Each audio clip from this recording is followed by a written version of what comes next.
trono alzato, Signore, il tuo braccio forte stendi, perché quando tu ti muovi la terra trema alla tua presenza, dal tuo trono alzato, Signore, il tuo braccio forte stendi, perché quando tu ti muovi la terra trema.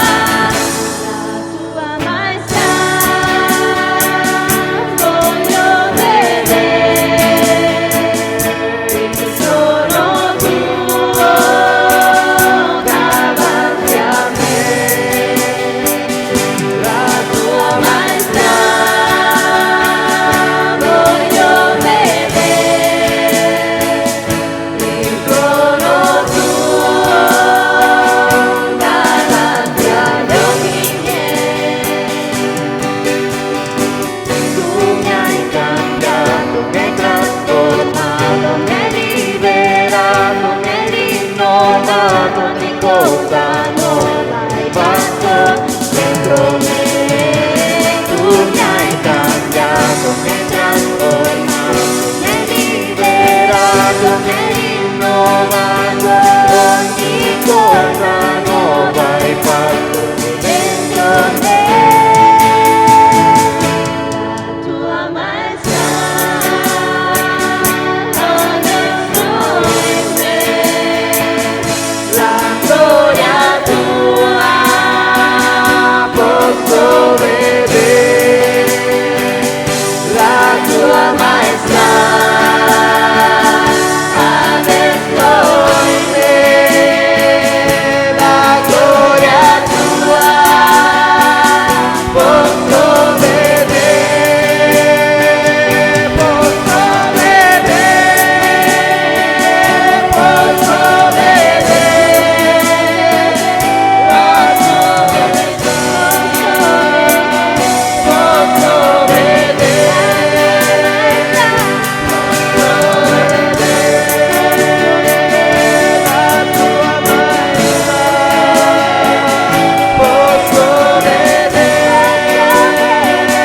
la tua maestà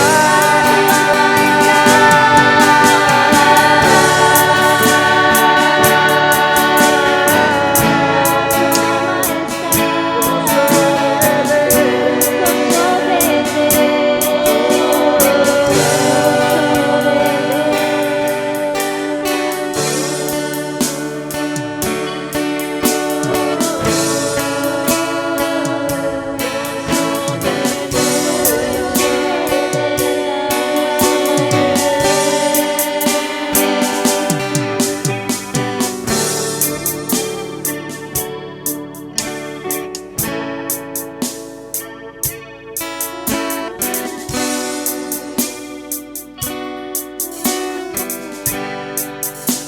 Siamo davanti a te, Padre Santo, nel nome di Gesù, per adorare il tuo santo nome. Tu sei glorioso, tu sei degno della gloria e dell'onore. Tu sei santo e meraviglioso, nessuno può essere come te. Tu sei il Signore dei Signori, la ricchezza appartiene a te. Ogni cosa tu hai creato.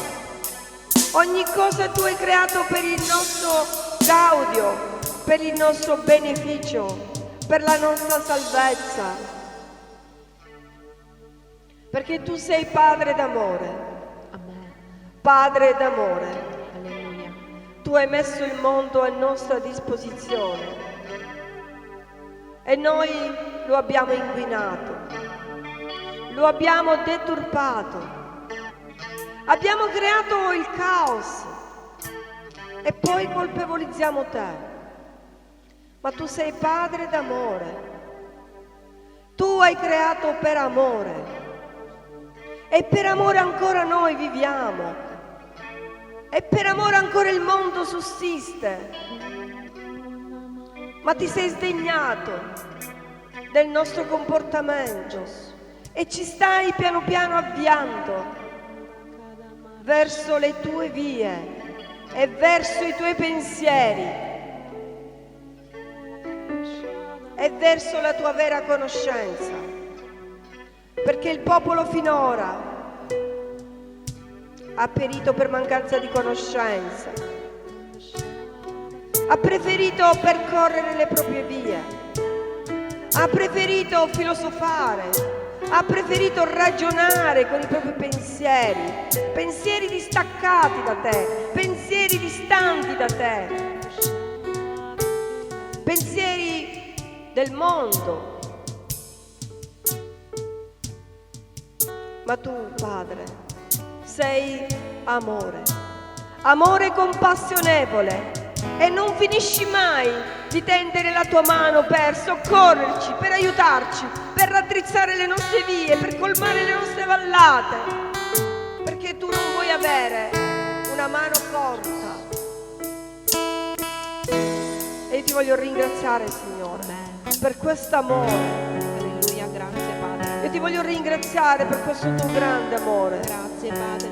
Molte volte incompreso, molte volte giudicato, ma tu, Signore, sei amore vero,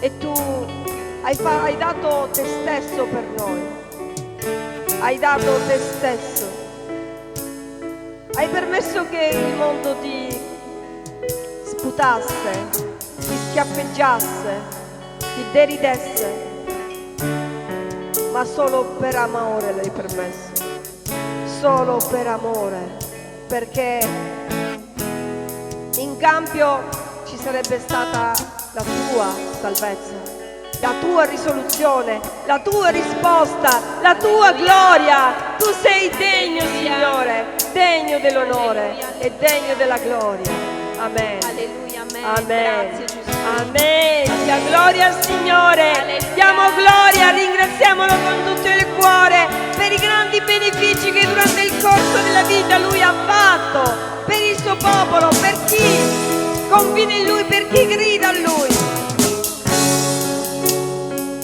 Andiamo a leggere Genesi 16, versetto 1.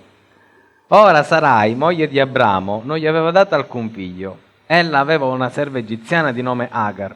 Così Sarai disse ad Abramo: ecco, l'Eterno mi ha impedito di avere figli. Entra dalla mia serva, forse potrò avere figli da lei. E Abramo diede ascolto alla voce di Sarai.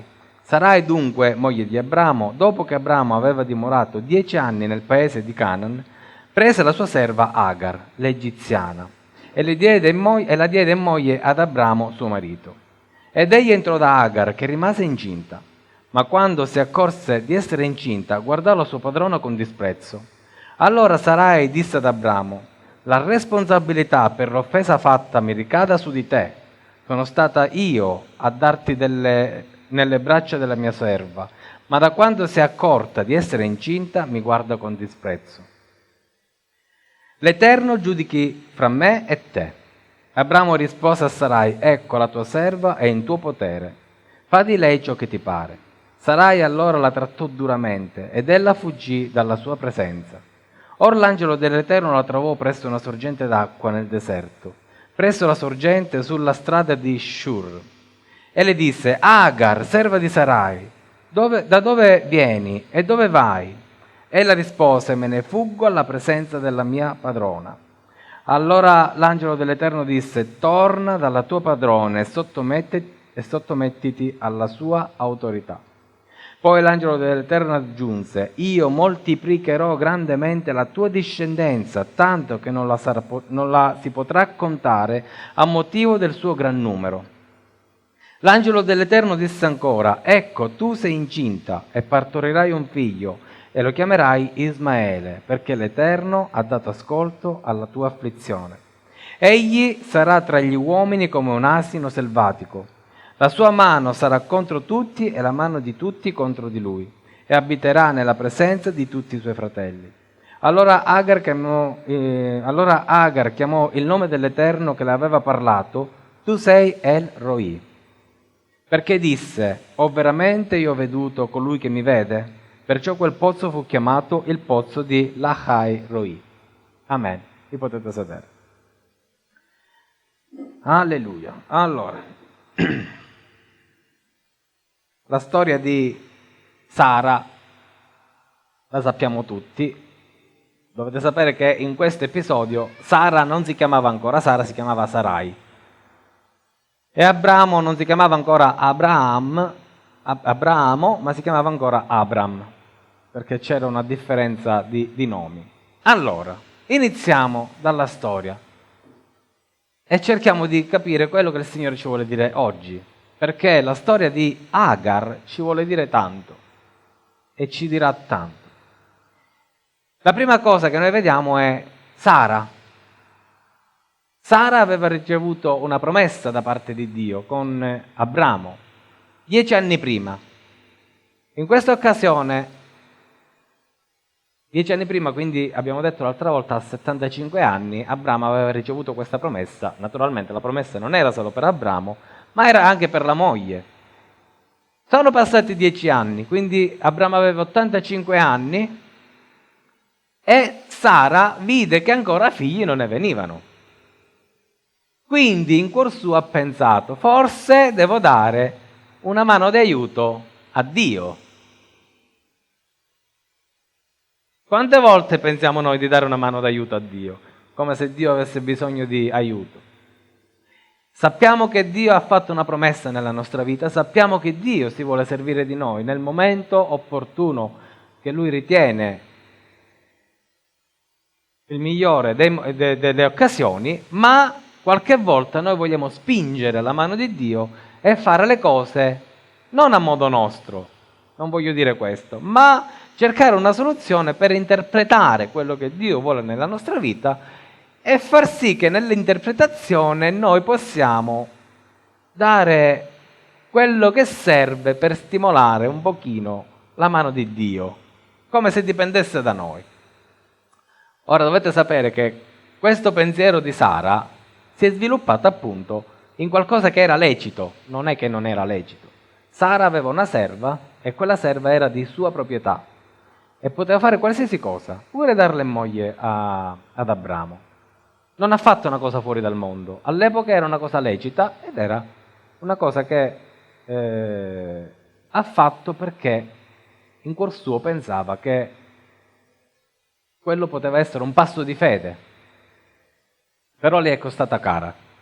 È costata cara non soltanto a Sara, ma a tutta la discendenza di Abramo, perché da Ismaele poi sono nate tribù che hanno fatto la guerra per millenni ad Israele. Ma detto questo, ritorniamo su Sara. Quindi Sara aveva autorità sulla sua serva di fare tutto quello che voleva. E la serva, l'unica cosa che la serva poteva fare era obbedire, non poteva fare niente più. Non ha detto né sì né no e non poteva dire né sì né no. Ha dovuto subire, per così dire, la volontà della sua padrona. E Sara ne aveva tutta l'autorità. Quindi, qual è il ruolo di Agar in questo? Nessuno. Agar non ha nessun ruolo se non quello di ubbidire, punto. Non può fare niente nella sua vita. E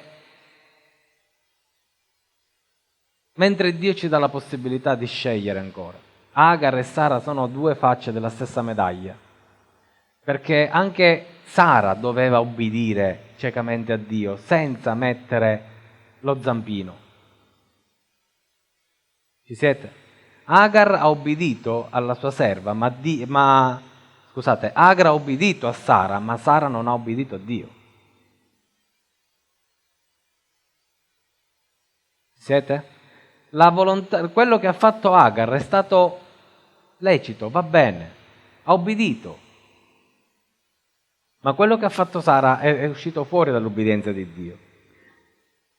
Che cosa vediamo con questo? Che Sara ha attirato sulla casa di Israele, cioè sul figlio che poi Dio le avrebbe dato, su Isacco, una maledizione.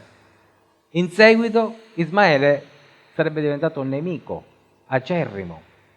Vedete come quando noi vogliamo fare le cose non a modo nostro, perché fare a modo nostro significa prendere le cose di Dio e fare l'opposto.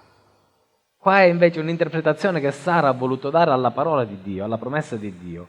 Ha preso la parola di Dio e l'ha manipolata in modo tale che potesse adattarsi al suo modo di pensare. E ha fatto danno. Amen? Amen? Amen.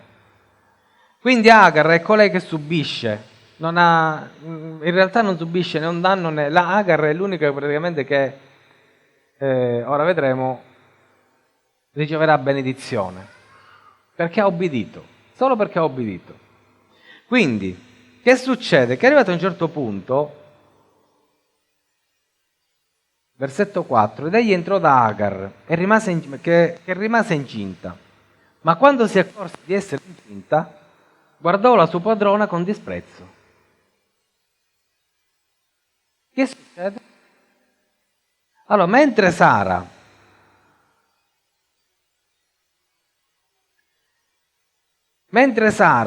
era una donna che non era ancora trasformata nella sua vita, era ancora una donna del mondo, perché se no non avrebbe fatto quello che ha fatto, allo stesso tempo Sara era anche una donna orgogliosa e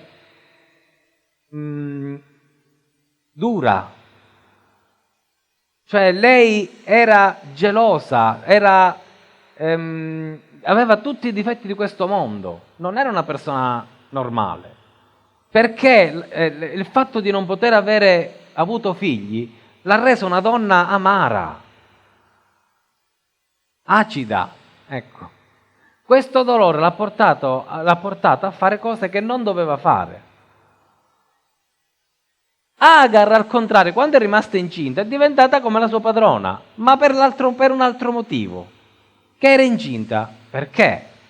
Perché aveva in grembo il figlio di Abramo. Cioè, noi diremmo che diventa esperta tutta una volta perché in mano aveva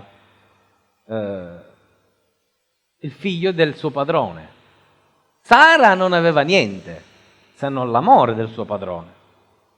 Quindi Sara era quella che era perché era amata sì, ma non aveva figli, e quindi questo la portava ad essere una donna senza equilibrio.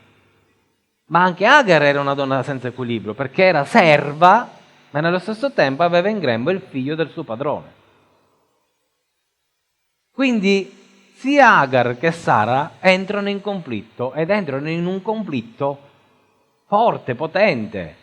Perché Agar giustamente fa la sperta, diremmo noi in dialetto, cioè si inorgoglisce di quello che ha e diventa superba di quello che ha, tanto che non ubbidisce più alla sua padrona. Perché che gli può fare la sua padrona? Ucciderla, cacciarla via, ma è in grembo il figlio del marito. Forte di questo pensiero, ok, si ribella sempre di più fino a che Sara si secca e dice: va bene, figlio, non figlio, te ne ghiere. Anzi, in realtà che cosa fa? Siccome non la può mandare, perché si è sposata col marito, no? La colpa la dà al marito, gli dice: ora vedi che la colpa è tua. Ma secondo me, il povero Abramo pensava: ma scusami, facessi tutte cose tue, ora colpa è mia. Va bene, pensaci tu, ora ti do tutta la responsabilità su di te. E Sara che cosa fa? La caccia. Aria, se ne va. E da qui inizia poi la trasformazione di Agar. Che succede? Arriva in un pozzo. Allora, intanto la parola di Dio ci dice che l'angelo dell'Eterno l'ha trovata presso... L'angelo dell'Eterno la trovò presso una sorgente d'acqua nel deserto. Ci siete? Versetto 7. Però poi più sotto dice che è un pozzo. È un pozzo dove c'è una sorgente d'acqua. Ricordatevela questa storia del pozzo, perché è importante anche questo. Allora, che cosa succede? Agar si ferma su questo pozzo e incontra l'angelo dell'Eterno. L'angelo dell'Eterno va verso di lei. Mentre Agar scappa dalla sua padrona, se ne va verso il deserto, incontra questa sorgente d'acqua e si ferma lì. l'angelo dell'Eterno la trova in questo pozzo d'acqua. Chi è l'angelo dell'Eterno? Noi sappiamo che l'angelo dell'Eterno è Gesù. Quindi ha un'apparizione di Cristo. Gesù appare ad Agar. Quindi vuol dire che Dio non si è dimenticato di Agar. Amen? Dio non si è dimenticata di Agar, non si è mai dimenticata di Agar. Ha visto sempre Agar sotto la luce divina. Che succede però? Agar è quel tipo di persona che fugge alle sue responsabilità. Agar, abbiamo detto che diventa ribelle, mentre prima era una persona ubbidiente, arrivato a un certo punto diventa ribelle, grazie in forza di quello che ha nel suo grembo. Noi certe volte diventiamo ribelli per quello che il Signore ci ha dato. Mi spiego meglio. In questi giorni riflettevo che chi occupa una posizione bassa difficilmente si può avvicinare a persone che occupano posizioni alte, ma è vero il contrario, che chi è in alto può scendere e andare verso coloro che sono in basso. Un esempio classico è Gesù, che da re è sceso e si è fatto uomo, si è fatto servo. La sua natura non è cambiata, il suo valore è rimasto sempre lo stesso, ma è sceso. Noi non potevamo salire in cielo. Amen? Ci siete? Un po' tutti, ma anche l'angelo dell'Eterno, che è apparso ad Agar. Agar non può vedere Dio, ma Dio può vedere Agar. È l'angelo dell'Eterno che va verso Agar. Non può essere il contrario. E in un certo senso il dono di Dio che era nel grembo di Agar ha insuperbito Agar, che da un livello più basso voleva arrivare ad un livello più alto. Mi spiego? Non è che il dono di Dio ti deve fare inorgoglire, perché Dio vede di più invece l'ubbidienza. Guardate che cosa dice l'angelo dell'Eterno ad Agar, al versetto 8, giusto? Agar, serva di Sarai. Quindi, prima che cosa fa? La chiama per nome e gli fa capire che è una donna conosciuta. Dio ti conosce, Dio ci conosce, Dio conosce Agar. Amen? Dio ti conosce, dilla alla persona accanto a te. Dio ti conosce. Dio conosce anche qual è il tuo ruolo. Dilla alla persona accanto a te, Dio sa qual è il tuo ruolo. E che cosa gli dice ad Agar? Serva di Sarai. Quindi già glielo puntualizza, gli dice Agar, serva di Sarai, glielo specifica. Non la chiama solamente Agar, la chiama per nome perché la conosce e gli dice anche qual è il suo ruolo. Che storia triste, quando Dio ci vuole fare servi. Ma che brutto. Mi viene un dolore al cuore pensare che un giorno il Signore mi dirà Carmelo, servo di Maria Antonietta. Che dolore. Ma così siamo. Il problema è che noi non vogliamo essere servi e quindi quando Dio ci chiama per nome vogliamo che ci dice Carmelo, principe di Villalba. No, di Villalba no, se no soffino, no? Principe eletto. E allora uno dice, che bello, sono principe. Perché le profezie belle ci piacciono a tutti. Quando il Signore ci dice cose belle diventiamo gioiosi. Agar invece si sente dire, serva di Sarai. E Agar dice,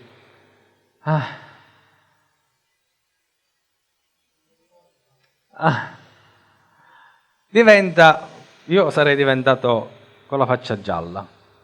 Da dove vieni e dove vai? E lei gli disse, me ne fuggo dalla presenza della mia padrona. Giustamente, quella gli dice la verità.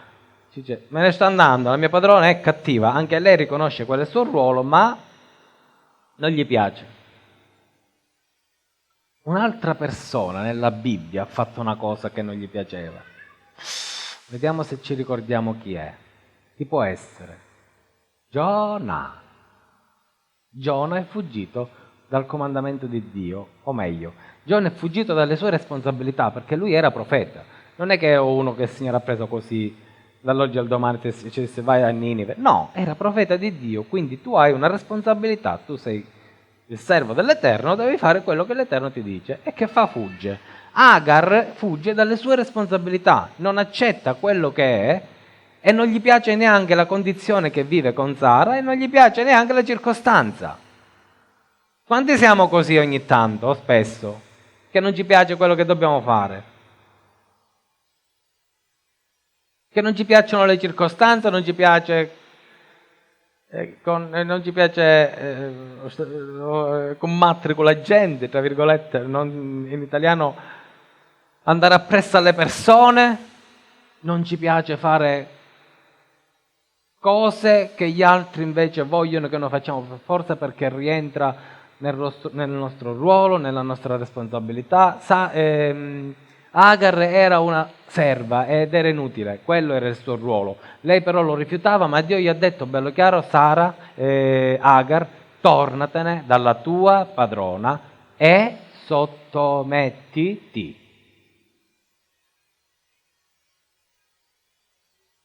Dio non ci chiama solamente all'ubbidienza. Dio non chiama Agar solamente all'ubbidienza, ma alla sottomissione. Cioè ad affrontare la circostanza, ad affrontare il problema, ad affrontare il momento, a non fuggire quello che è davanti a noi. Mentre Agar si è comportata da coniglietta, da coniglia, e se n'è scappata, Dio, perché è scappata? Perché lei vedeva la sua situazione. E qual era la sua situazione? La serva. E la sua situazione non gli piaceva.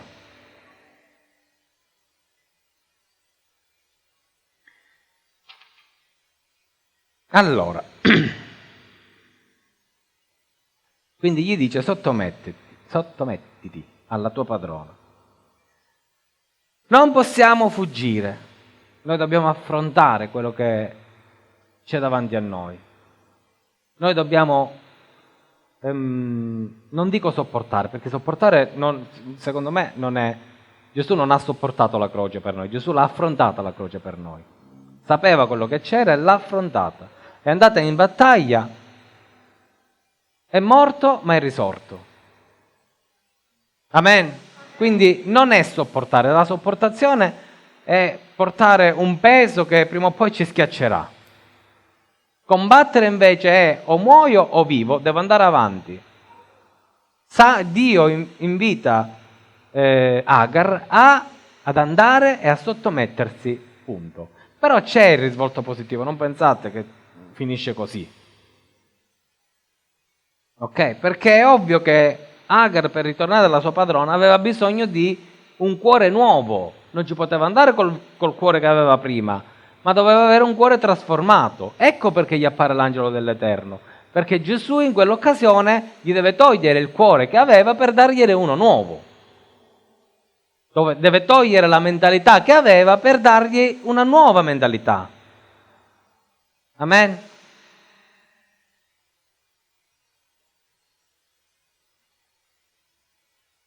Quindi, non solo, l'angelo gli dice che deve diventare una donna fedele. Abbiamo parlato la scorsa volta della fedeltà, vi ricordate?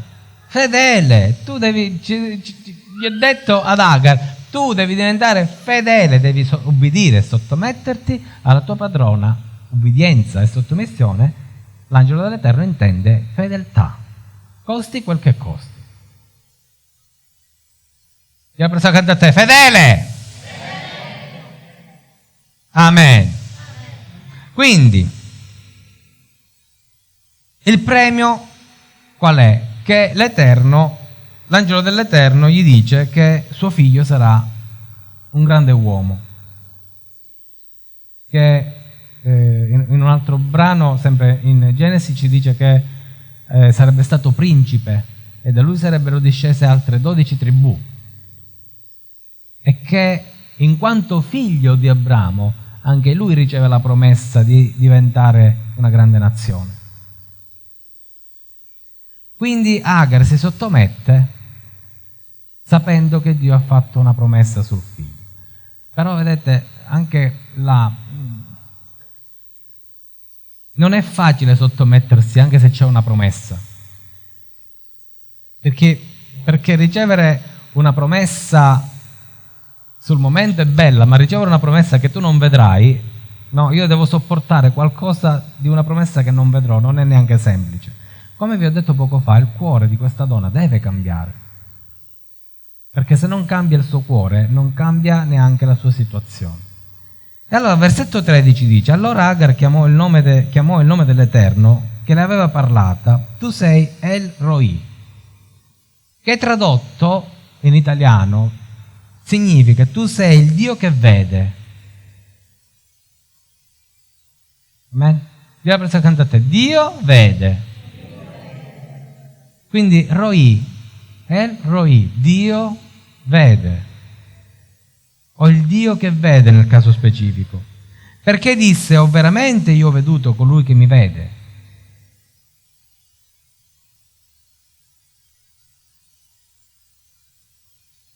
Questa donna si rende conto che Dio l'ha vista. La parola Roi, scrivetela, R-O-I, Roi, ha due significati. Il primo significato è quando una persona vede fisicamente un'altra persona, cioè io ce l'ho di fronte, io mi vedo e tu ti vedi, Roi. Quindi che cosa succede? Che ho veramente veduto colui che mi vede, cioè io veramente con i miei occhi ho veduto colui che mi vede. Ok, quindi qua ci sono due volte la parola Roi. Ho veramente Roi, colui che Roi. Ho veramente veduto Roi. Io ho veramente veduto colui che mi vede. Ma l'altro Roi non è un Roi fisico. È perché Agar dice colui che mi vede, ma da dove mi vede? Dal cielo. Quindi ha un altro significato. Quindi i significati sono due. Quindi il primo Roi. Agar aveva una vista limitata delle circostanze. Sì, magari pensava che Dio esisteva, perché sicuramente a casa, dalla sua padrona, dal suo padrone, sentivano parlare di Dio, sentivano pregare, sentivano parlare magari delle promesse. Era una che frequentava la casa, serviva alla tavola, quindi sicuramente aveva sentito parlare di Dio, ma non l'aveva mai visto. Ci siete? Non l'aveva mai visto. E quindi lei vedeva le cose con gli occhi umani, non le vedeva con gli occhi spirituali. Lei vedeva le cose a livello terra-terra o a livello carnale, se vogliamo dire così. E questo faceva sì che non aveva un'idea vera di Dio.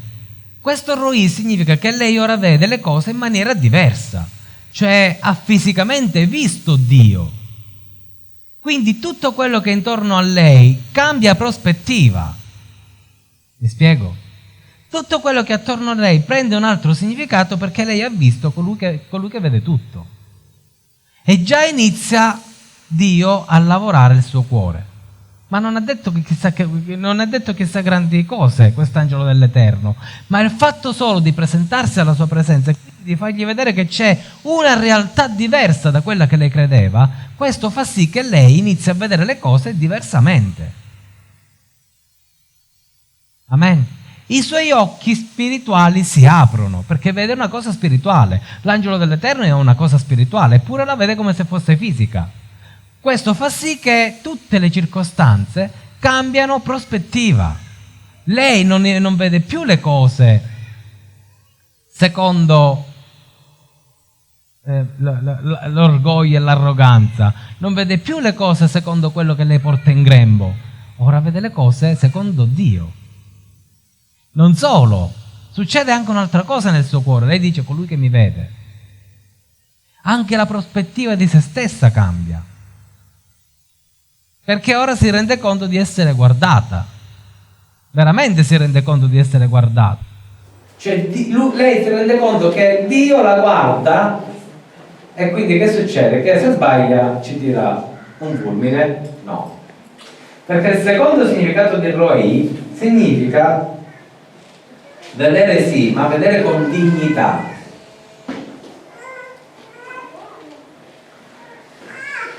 Vedere con dignità, Roi. Quindi Dio guarda ad Agar con dignità. Una donna che è serva e che non ha potuto dire biz, non ha potuto dire sì o no per quanto riguardava il concepimento del figlio Ismaele, arrivato a un certo punto, e quindi si reputa una persona senza dignità, una che è serva. Ma anche oggi molte persone, non mi dite che non è così, perché è così, ve lo dico, e ve lo dico, più umile il lavoro, più è una persona, tra virgolette, senza dignità sociale. Può essere degno umanamente, per cui per legge quello che tocca a me tocca al ricco, però a livello sociale viene sempre emarginato. È vero o non è vero? Perché è così, il mondo funziona così. Ricordatevi che Giovanni ci dice che siamo figli di Dio, il mondo non capisce che siamo figli di Dio, quindi ci guarda male. Ma non vale solo a livello spirituale, vale a livello umano. Più il lavoro è utile, più è una persona che non è degna di dignità. Ok, fate magari le persone non lo fanno apposta, ma provate a ragionare su questa cosa. Io mi sono accorto di questa cosa. I livelli sociali si sposano tra di loro. Gli avvocati si sposano con gli avvocati, i dottori si sposano con i dottori. Però se voi ci fate caso, il livello di dignità, di livello sociale resta più o meno quello. Difficilmente tra una classe e l'altra ci mette insieme. Ci si mette insieme. Ditemi che non è così in generale e io faccio un passo indietro. Ok, qua poi è ancora peggio nei tempi di Abramo. C'era una forte valenza sociale, cioè la serva non poteva sposare il suo padrone, tranne in questo caso perché la padrona gli dà il consenso, quindi ha dovuto obbedire e comunque non era una moglie vera, perché la moglie vera era sempre Sara. Ci siete? Quindi che succede? Che da questo punto di vista, questo quindi anche oggi, chi è a un livello più basso, per quanto voglia estentare che è una persona degna, in realtà dentro non si ha il valore che si deve avere. Agar non dava a se stessa il valore che veramente aveva, non si dava la giusta dignità.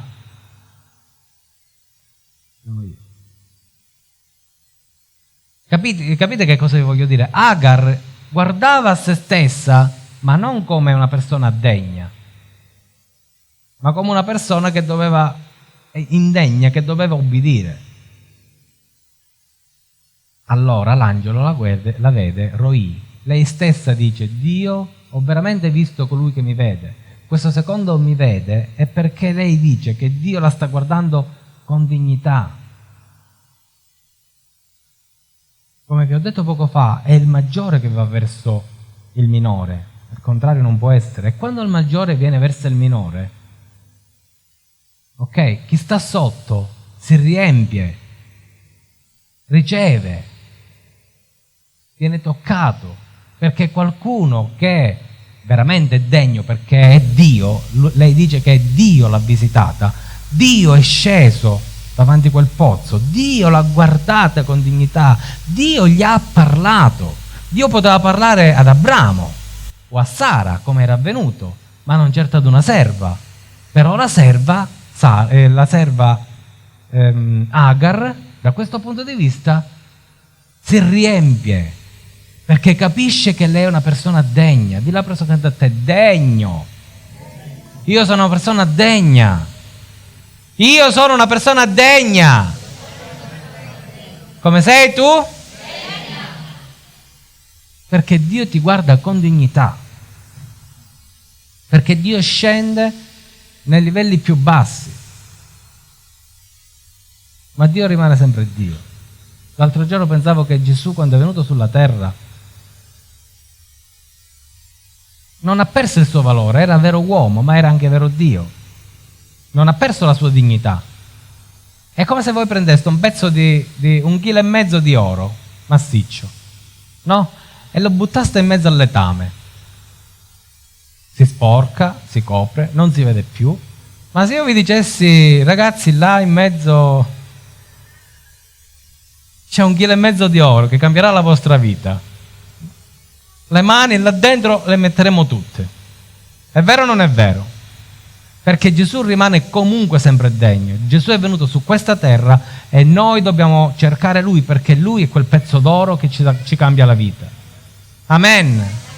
Agar ha capito che in mezzo a tutta la sua vita letamosa, diciamo così, ha trovato un pezzo d'oro.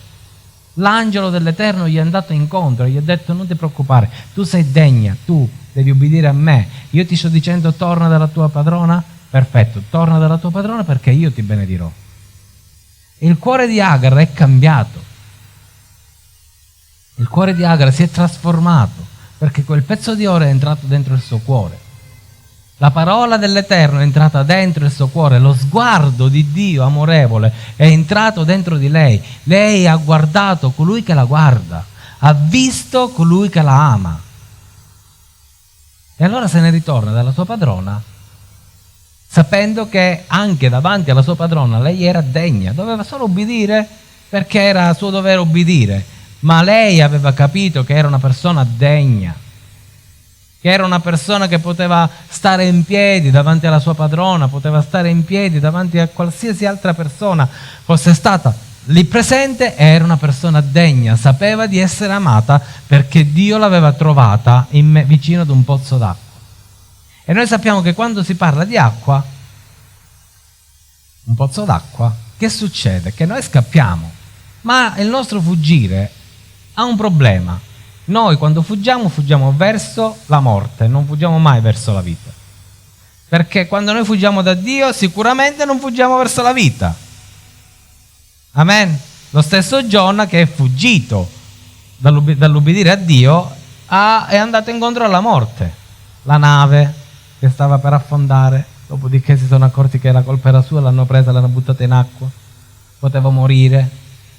Invece è entrato dentro la bocca di un pesce, si è salvato. Ma è stato 3 giorni e 3 notti a mo' di morte e poi è stato ributtato sulla spiaggia, poi finalmente ha fatto quello che doveva fare. Che cosa vuol dire questo? Che c'è una possibilità ancora per noi. Noi fuggiamo da Dio e dalla sua volontà e andiamo a finire dentro la bocca, moriamo perché dobbiamo comunque andare verso la vita. Agar nel suo fuggire ha trovato un pozzo. Questo vuol dire che Dio non ci lascia, ci dà sempre una seconda possibilità, non ci lascia morire nel deserto.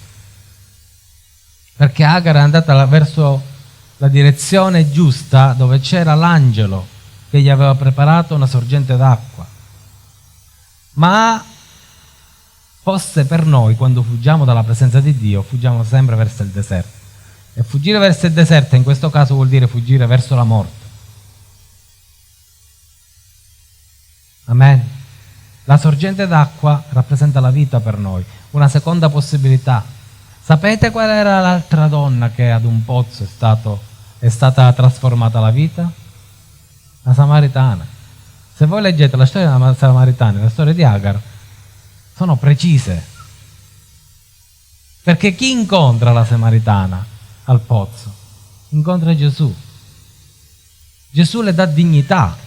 Gesù le fa vedere che lei ha valore. Che Gesù le fa vedere sì il peccato, qual era la sua situazione, ma gli fa vedere anche che la sua situazione può cambiare, come Agar. Come Agar. Agar ritorna dalla sua padrona cambiata, trasformata, piena di dignità e ubbidisce alla parola dell'angelo dell'Eterno.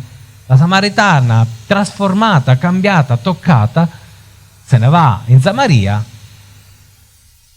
trasformata, ubbidiente all'amore che aveva ricevuto al pozzo, e trasforma un'intera città.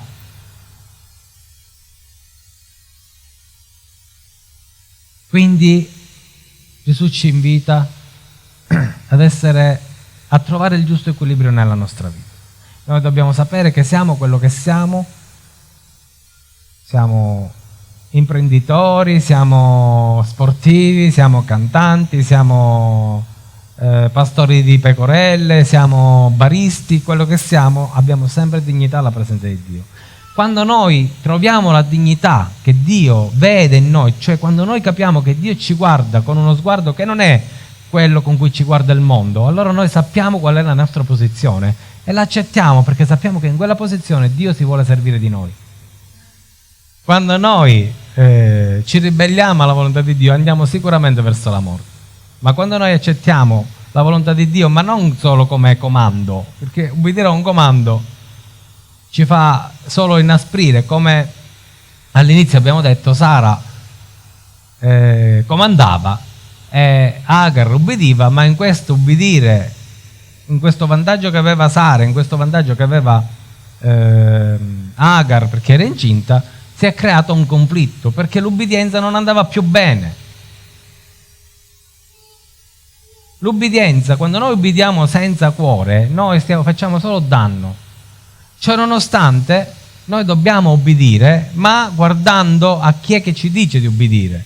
Agar ha visto che Dio gli ha parlato e gli ha detto: ascoltami, vedi che tu devi fare così, muoviti in questa direzione.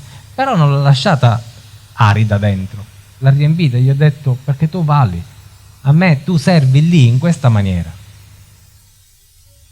Dunque lui è colui che rende la nostra vita speciale, lui è colui che rende il nostro vivere speciale. Qualsiasi cosa noi facciamo nella nostra vita, Dio lo rende speciale. Qualsiasi posizione noi abbiamo a livello sociale, Dio lo rende speciale. A noi non deve importarci quello che dice il mondo di noi, come ci guarda, se siamo belli, se siamo brutti, se siamo ricchi, se siamo poveri, se non lavoriamo, se lavoriamo. Noi dobbiamo guardare alla nostra vita come Dio ci vede.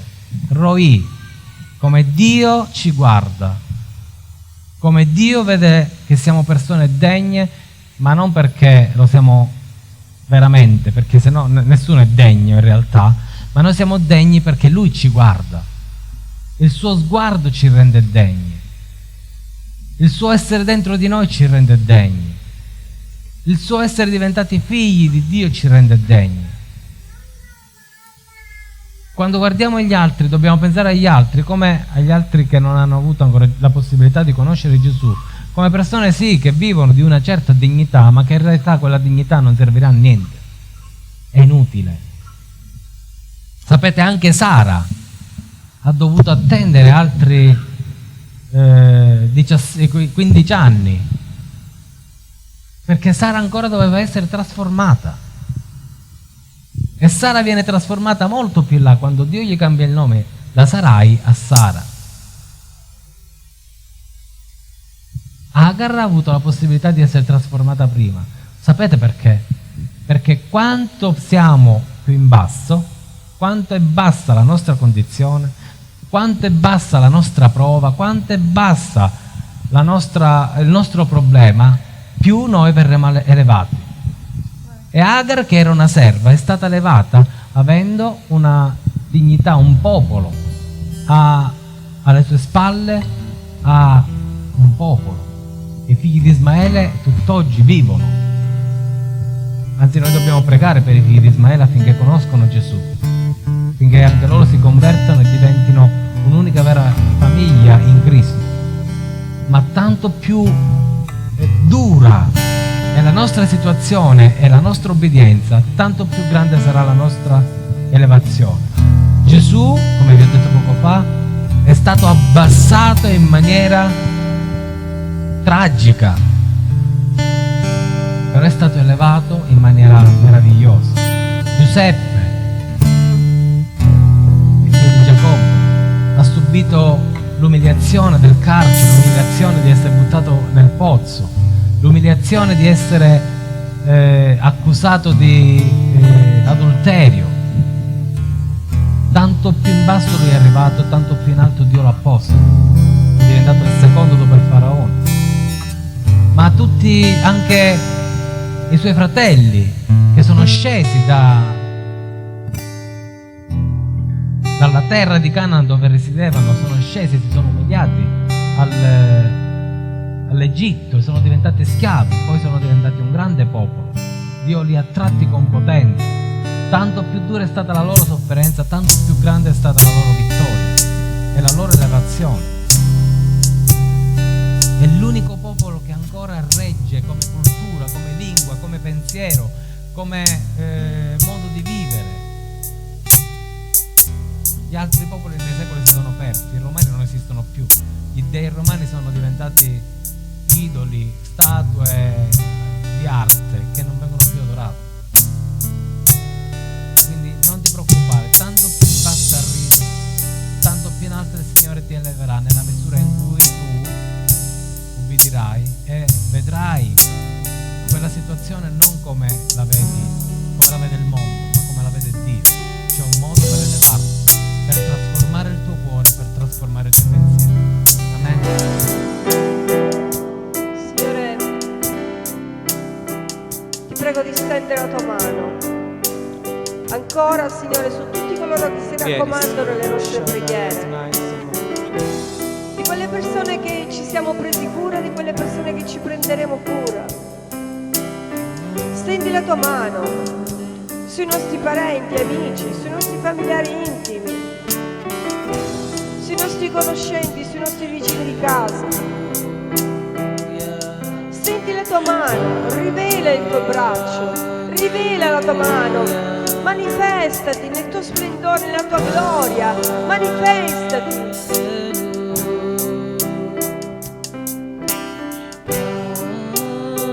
Da vita nuova, Signore, da vita nuova a quelle coppie che sono stati bersagliati dal nemico, specialmente una coppia. Ti prego di intervenire con potenza, ti prego di intervenire nel nome di Gesù. Fa che quello che sente da colei che tu hai mandato loro, da colei che tu hai mandato a lei, possano veramente echeggiare, quelle parole possano echeggiare dentro di lei, dentro di loro, per compiere guarigioni, liberazioni, per compiere i miracoli che solo tu puoi compiere nel nome di Gesù. Ti prego, Signore, di andare proprio in profondità e di risollevare,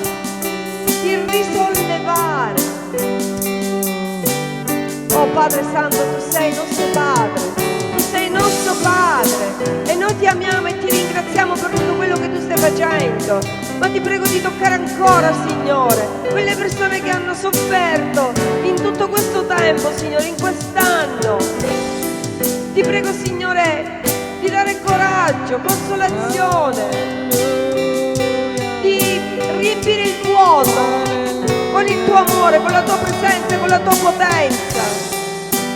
Benedici, Signore, soccorri, abbracciali, fa sentire il tuo calore, la tua presenza, la tua potenza. Fa sentire questo tuo amore forte e potente, questo tuo amore interessato, non disinteressato come pensano molti. Ci ami di un amore interessato, perché tu ti interessi ad ogni creatura che tu hai creato, altrimenti non l'avresti portata nel mondo, non l'avresti creata. Oh Signore, ti chiedo veramente di regnare tu nei cuori, nelle menti, e di radunare tutto questo popolo che ha sofferto e di liberarlo da ogni deviazione. Alleluia, gloria a te, Signore. E di concentrarlo in te, unica sorgente di acqua viva, affinché essi abbiano vita e vita in abbondanza per la tua gloria. E continua ad offrirti coloro anche che hanno sofferto a causa della perdita del lavoro, del fallimento del lavoro, della propria attività. Ti chiedo, Signore, di manifestarti, di farti vedere, di radunarlo alla tua presenza, per dissetarli, affinché loro, una volta dissetati, possano essere rigenerati e possano avere vita, e vita in abbondanza per la tua gloria. Io so che tu sei un Padre misericordioso, compassionevole, e io te li offro, Padre, nel nome di Gesù, affinché tu sai come convincerli, Amen. come farti vedere e come dire a loro: io ci sono.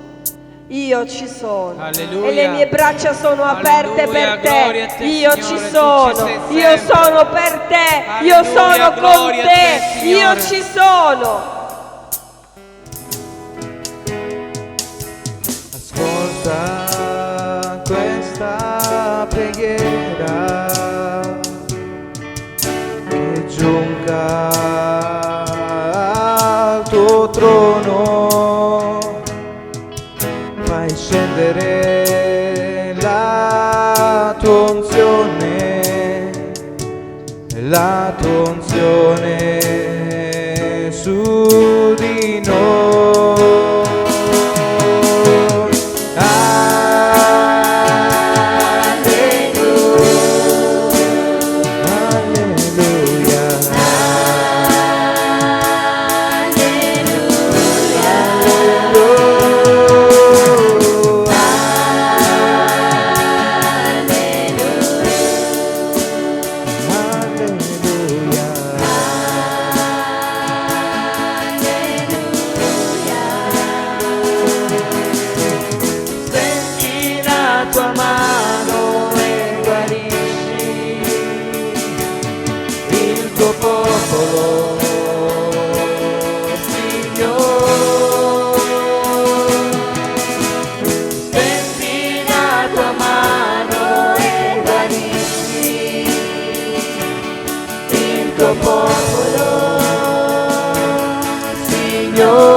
Gesù rende ferma la terra sotto i nostri piedi. Stanno realizzandosi le promesse di Dio. Dio è in cielo e in terra, in ogni luogo, ma dimora nella lode del suo popolo. Abita nel suo popolo, Lui abita in mezzo a noi e la sua presenza qui non lo date per scontato. Noi siamo graziati, noi siamo stati graziati dalla sua presenza. Ringraziamolo con tutto il nostro cuore. Applaudiamo al nostro Dio, al Re dei Re, al Signore dei Signori. Alleluia. Amen. Amen. Grazie.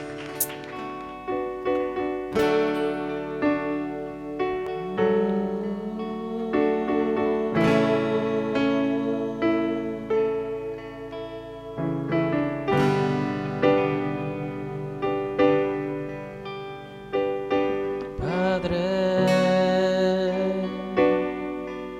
nostro che sei nei cieli,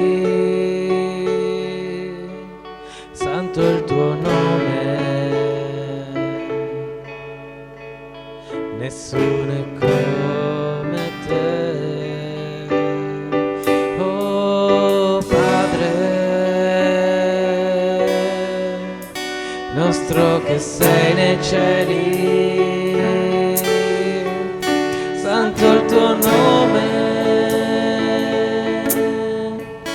nessuno è come te. Venga il tuo regno, sia fatta la tua volontà, in cielo come in cielo. Tutto il creato ti adori. Venga il tuo regno, sia fatta la tua volontà, in terra come in cielo. Tutto il creato ti adori. Di oggi il nostro pane, ho fame di te, tu sei la fonte di ogni bene, e perdona il mio peccato, e guarito io sarò. Aiutami a perdonare, non sporgia la tentazione, e libero io sarò da ogni male che mi seduce. Venga il tuo regno, sia fatta la tua volontà,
Gesù.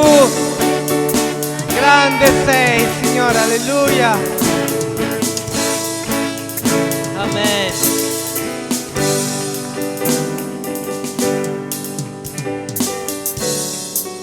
Amen. Signore, noi ti vogliamo ringraziare, Signore. Ti vogliamo ringraziare perché tu sei buono sempre, perché il tuo sguardo su di noi non è uno sguardo di giudizio, ma uno sguardo di valore. Tu dai valore alla nostra vita. Signore, dacci questa benedizione affinché anche noi possiamo volgere lo sguardo sui nostri figli, sui nostri coniugi, sui nostri amici e nemici e trasmettere loro il tuo sguardo, uno sguardo di valore.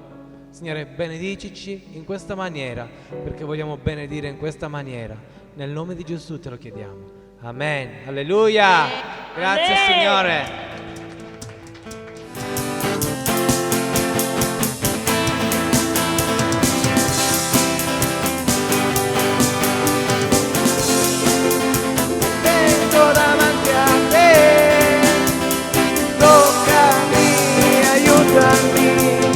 Vengo davanti a te, toccami, aiutami, affinché possa essere migliore per te, perché non voglio più stare fermo, non voglio più bloccarmi, non voglio più, perché non voglio più stare fermo e non voglio più bloccarmi, non voglio più.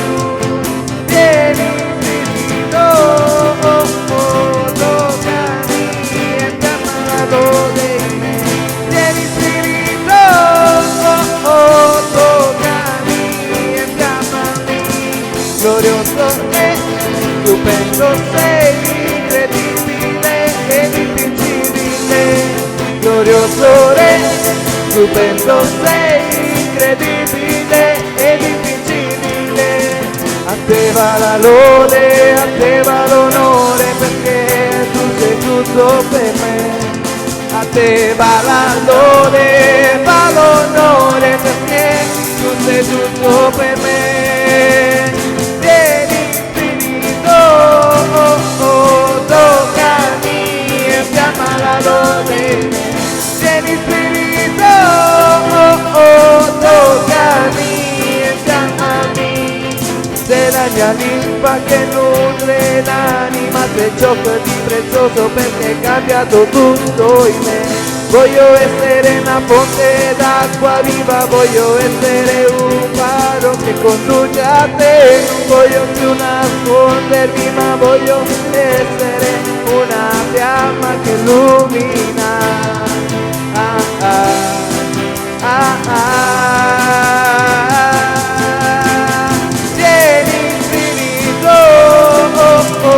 Toccami e chiama la lode in me. Vieni Spirito, toccami e chiamami. Vieni Spirito, toccami e chiama la lode in me. Vieni Spirito, toccami e chiamami. Vieni Spirito, toccami e chiama la lode in me. Vieni Spirito, toccami e chiamami. Chiamami, chiamami, chiamami.